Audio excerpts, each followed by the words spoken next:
आप साफ नहीं दिख रहा है थोड़ा मैं जलाऊं इधर को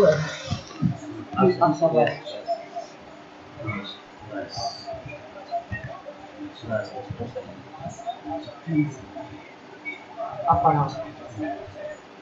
हाँ बच्चों 7th क्लास 8th क्लास के बच्चों के लिए आज मैं सोशल साइंस का मृदा संरक्षण के बारे में हम पढ़ाएंगे। ठीक है बेटा। तो मृदा संरक्षण क्या होता है?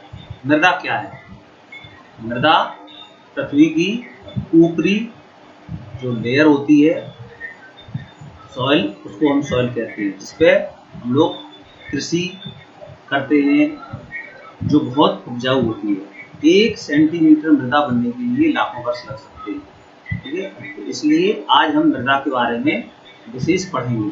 तो मृदा क्या है, इसका निर्माण कैसे होता है, ये हमारे लिए कितनी जरूरी है, इसको हमें कैसे बचाना है, ये सब मैं आज आपको इस वीडियो के माध्यम से बताने वाला हूँ। तो बच्चों सबसे पहले मैं आपको मृदा की सॉइल दिखेगा ना, दिखाऊंगा तो हाँ 5 दूसरे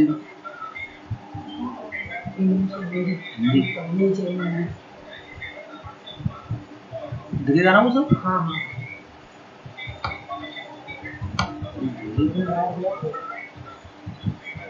दिख रहा है सब। हाँ हाँ दिख रहा है।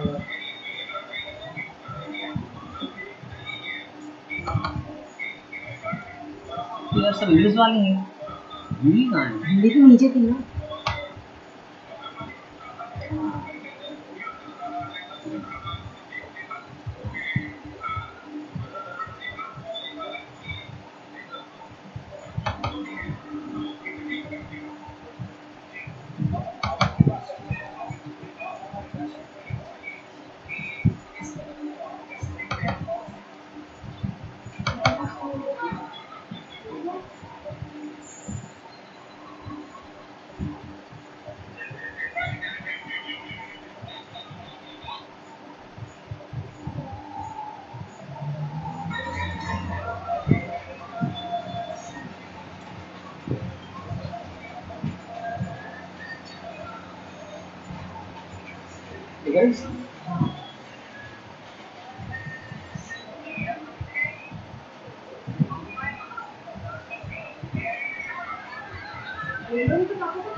तो बच्चों ये देखिए, ये आपका पार्ट है सेकंड। इसमें भूमि, मृदा, जल, प्राकृतिक वनस्पति, वन्यजीव, संसाधन।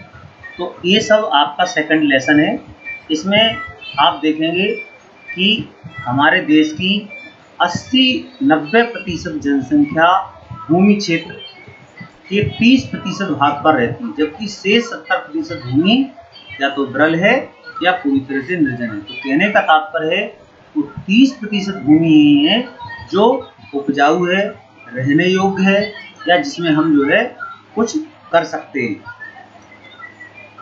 तो हमें स्पेशली आज आप भूमि के बारे में पढ़ेंगे। तो सभी संसाधनों में सबसे महत्वपूर्ण संसाधन होता है भूमि। देखिएगा ना ये सब। हाँ देखिए आप, सभी महत्वपूर्ण प्राकृतिक संसाधनों में भूमि भी शामिल है। भूपृष्ठ के कुल क्षेत्रफल का 30% भूमि है। यही नहीं, इस थोड़े से प्रतिशत में सभी आवास योग्य नहीं है। तो ये मुख्यतः जलवायु के विभिन्न लक्षणों, जनसंख्या वितरण के कारण अलग अलग होता है। कहीं उबड़ खाबड़ होता है, कहीं स्थल होता है, कहीं मैदान होते हैं, कहीं सघन वन होते हैं ना।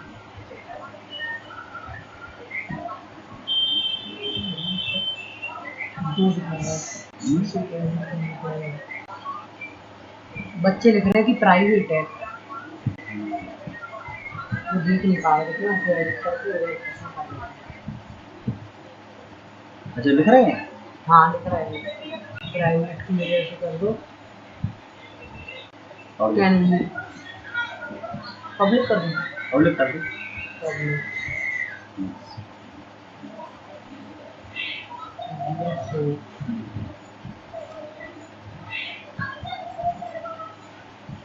आपका 30% भूमि जो है हमारी कैसी है, कुल भूभाग का 30% जमीन है, बाकी 70% पर आप जानते हैं कि जल है। तो ये 30% भूमि भी रहने योग्य नहीं है, इसमें भी बहुत सारी उबड़ खाबड़ है, कि पर्वत है, कि पठार है, कि मैदान है, कहीं ढाल है ना। इसलिए आप सबको जो है भूमि का उपयोग बताते हैं। तो आप जानते हैं कि भूमि कितनी उपयोगी है। भूमि हमारे लिए बहुत उपयोगी है, जैसे कि खेती करते हैं, वन की मतलब वनों की खेती, खनन जानते हो, जिसमें हम लोग खाने आने खोदते हैं, कोयला निकालते हैं, सड़कें बनाते हैं, उद्योग धंधे लगाते हैं, ये सब चीज़ें भूमि उपयोगी हैं, ये सब भूमि पर ही संभव है। तो ये भी बेटा एक चार्ट बना हुआ है, चार्ट को आप ध्यान से देखेंगे कि आप देखिए कि भूमि जो है, ये देखिए फसल भूमि, यानी ऑस्ट्रेलिया है, ऑस्ट्रेलिया नहीं ऑस्ट्रेलिया, यहाँ फसल भूमि 6% है, चरागाह 56% है, और वन 14% क्षेत्र पर है, अन्न उपयोग 24 पर है। ब्राजील देखिए, इसमें 9% फसल भूमि है। अब आप अपने इंडिया पे जाइए, देखिए हमारा इंडिया में 57% भूमि फसल भूमि है, यानी हमारे यहाँ जमीन जो है, मृदा हमारे यहाँ ज्यादा है, यानी दुनिया में हम सबसे लकी हैं कि हमारे यहाँ 57% भूमि फसल भूमि है। चरागाह 4% है, 22% वन है, और 17% अन्न उपयोग की भूमि है। तो हमारी इतनी बड़ी जनसंख्या का भरण पोषण इसलिए हो पा रहा है क्योंकि हमारे देश में मृदा या फसल जिसपे हम कर सकते हैं, समतल मैदान ज्यादा हैं, इस कारण से हम लोग खेती कर पाते हैं और इतनी बड़ी जनसंख्या का भरण पोषण होता है। अब आप देखिए, इसमें आप जाएंगे तो अपने आस पड़ोस में बुजुर्गों से आप पता करके देखिए किस प्रकार से भूमि उपयोग का परिवर्तन हुआ है, किस प्रकार से चेंज हुए। अब आप देखिए पिक्चर देखिए, ये पिक्चर देखिए, पहली पिक्चर का गांव है ये देखिए, ये पहला वाला गांव है, देखा, ये पहला वाला गांव है, इसमें देख रहे हैं घास फूस झोपड़ियां बनी हुई हैं, ठीक है। और आप देखिए 30 साल बाद इसी गांव का नक्शा बदल गया है, देखिए इसमें ट्रैक्टर दिख रहा है, पक्के मकान दिख रहे हैं, सड़क भी बन गई है। शहर का देखिए, ये जो पहले तीसरा पिक्चर है, इसमें शहर दिख रहा है, ये शहर जो है एक आध कार दिखाई दे रही है, एक आध बस दिखाई दे रही है। उसके बाद आप यहाँ देखिए दूसरी पिक्चर में देखिए, तो भूमि उपयोग कितना चेंज हो गया है। अब आप इसमें देखेंगे कि देखिए बसें चल रही हैं, कारों की लाइन लगी हुई है, बड़ी बड़ी मल्टी स्टोरी बिल्डिंग्स बनी हुई हैं। तो इस प्रकार भूमि परिवर्तन होता रहता है, भूमि का उपयोग समय के अनुसार बदलता रहता है। अब भूमि संसाधन का संरक्षण, आप जानते हैं कि ये भूमि कितनी जरूरी है, अब आप समझ गए होंगे। तो इसका संरक्षण करना हमें बहुत जरूरी है। संरक्षण माने इसको बचाना है। जनसंख्या बढ़ रही है, हमारी डिमांड बढ़ रही है, इस कारण से वन भूमि हम कम करके कृषि योग्य भूमि का भी विनाश कर रहे हैं, बड़ी बड़ी फैक्ट्रियां लगा रहे हैं, उद्योग धंधे लगा रहे हैं, कारखाने लगा रहे हैं। तो ये सब चीजें हमारी भूमि को कम कर रहे हैं। इससे और भी भूमि कैसे खत्म होती है, भूस्खलन। ये भूस्खलन क्या होता है, लैंडस्लाइड्स। ये आप देख रहे हैं लैंडस्लाइड्स का पिक्चर दिख रहा है। ये लैंडस्लाइड जब स्पेशली पहाड़ी क्षेत्र जो होते हैं, जहां सामान्य रूप से ढाल से मिट्टी गिरना शुरू हो जाती है, इसे हम भूकंप, बाढ़, ज्वालामुखी के साथ घटित होते हैं। जब भारी वर्षा होती है, जैसे उत्तरांचल है, अरुणाचल प्रदेश है, पहाड़ी क्षेत्रों में ये अधिकांश होता है लैंडस्लाइड। तो गांव के गांव आपने देखा मलबा से बह जाते हैं। केदार घाटी में हुआ था, आपने 10 में देखा होगा, कितने सारे लोग मारे गए थे। तो इस प्रकार से हमें तो बहुत सारे लोग चीजें हैं जिससे हमारी भूमि का अपरदन होता है, कट जाती है। तो इसको हमें बचाना है। तो हमें इसकी चीज की मृदा की बात कर रहे हैं कि जो भूमि है ये कितनी जरूरी है। अब ये देखिए, तो जब अब अगर ये चीज समाप्त हो गई तो सोचिए हमारा क्या होगा। अपक्षय को आप लिख सकते हैं। अब अपक्षय क्या होता है, अपक्षय तापमान परिवर्तन, तुषार, पौधों की प्रक्रिया, मनुष्य तथा अनावृत का टूटना, क्षय होना कहलाता है। ये कहने का तात्पर्य है जब कोई चट्टान अपनी जगह पर वर्षा से, तापमान से, तुषार से, पेड़ पौधे, जीव जंतुओं की जड़ों से किसी भी प्रकार की हानि उसको होती है, टूट फूट के चट्टान गिर जाती है अपनी जगह, तो उसको हम अपक्षय कहते हैं। ऐसे ही जब अपक्षय होता है तो मिट्टी बनती है। आप सोच रहे हो कि आप बात अभी सर भूमि की कह रहे थे, मिट्टी की बात करने लगे। तो भूमि की जो टॉप सॉइल होती है, मृदा के ऊपर जो है पृष्ठ पर दानेदार कणों का एक आवरण होता है, जो पतली परत होती है, उसे हम कहते हैं मिट्टी। और मिट्टी हमारे लिए बहुत जरूरी है। भूमि पर तो आप बिल्डिंग बना सकते हो, लेकिन खेती करने के लिए, फसल उगाने के लिए आपको मिट्टी की ही जरूरत पड़ेगी। अब आप सोचिए कि मिट्टी, सोचिए, देखिए ये मृदा परिच्छेदिका का चित्र आप सबको बनाना है। ये ध्यान देखिए मृदा कैसे बनती है, इसकी इसमें पूरी प्रक्रिया लिखी। अब सोचिए आप केवल 1 सेंटीमीटर मृदा, इतनी मोटी सी परत बनाने के लिए सैकड़ों वर्ष लग जाते हैं। अब सोचिए, और वही मिट्टी जो सैकड़ों वर्ष बनने में लगे हैं, 1 घंटे की बारिश में बर्बाद हो सकती है। अब आप देखिए, सबसे पहले ये चट्टानें होती है, जरक चट्टानें जिससे मिट्टी बनती है, वो चट्टानों का चरण होता है। उसके बाद फिर अपक्षय चट्टानी पदार्थ होते हैं, फिर उसके ऊपर बालू, गाद, मृदा बनती है। उसके बाद फिर जीव जंतु, पेड़ पौधों के अवशेष होते, तब जाके मृदा बनती है, तब ये उपयोगी होती है। तो मृदा निर्माण चट्टानों के निर्माण के लिए बहुत जरूरी है। चट्टान जो टूटती फूटती हैं, वो मेन काम होता है। उसके बाद फिर उसमें बहुत सारे अवशेष मिल जाते हैं, जैव पदार्थ मिल जाते हैं, और इस प्रकार से वो इकट्ठी हो जाती है, तो मिश्रण हो जाता है और वो उपजाऊ हो जाती है, उसे मिट्टी कहते हैं। ये मृदा को बनाने के क्या क्या कारण जिम्मेदार हैं, इसकी पूरी परिच्छेदिका बना लेंगे और इसका प्रक्रिया पूरी लिख लेंगे। ठीक है। अब मृदा निर्माण के कारक, मृदा निर्माण के कारक क्या है, इसमें चट्टान का स्वरूप कैसा है, जलवायु कैसी है, मृदा जैव पदार्थों की भूमिका क्या है।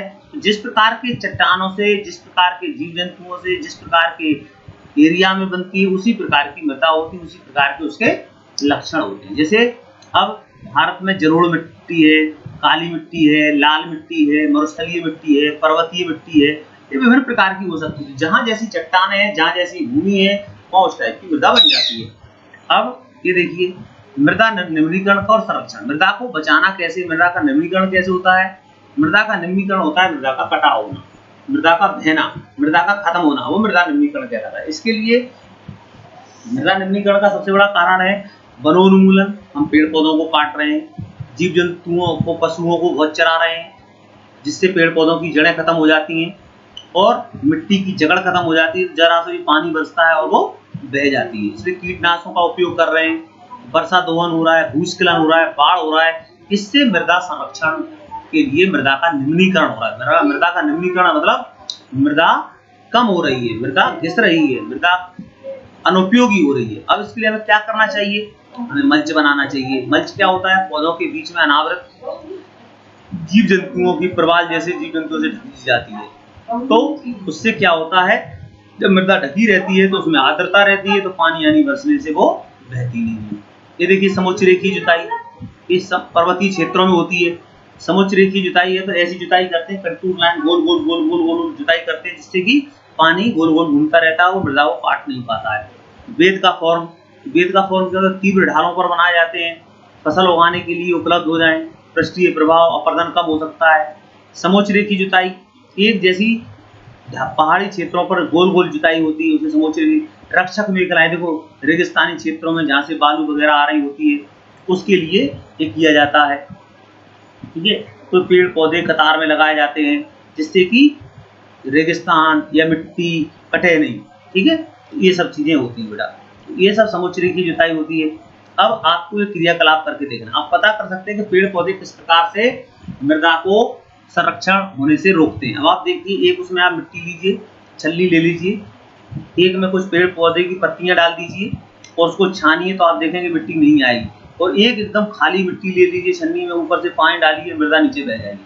ठीक इसी प्रकार से मृदा का क्षरण होता है, इसी प्रकार से मृदा का निम्नीकरण होता है। तो आज आपके लिए मृदा के बारे में इतना जरूरी है। मैं आपको बताता हूँ कि मृदा के बारे में आप इतना पढ़ लें, वो ज्यादा जरूरी है। देखा बस बच्चों ने।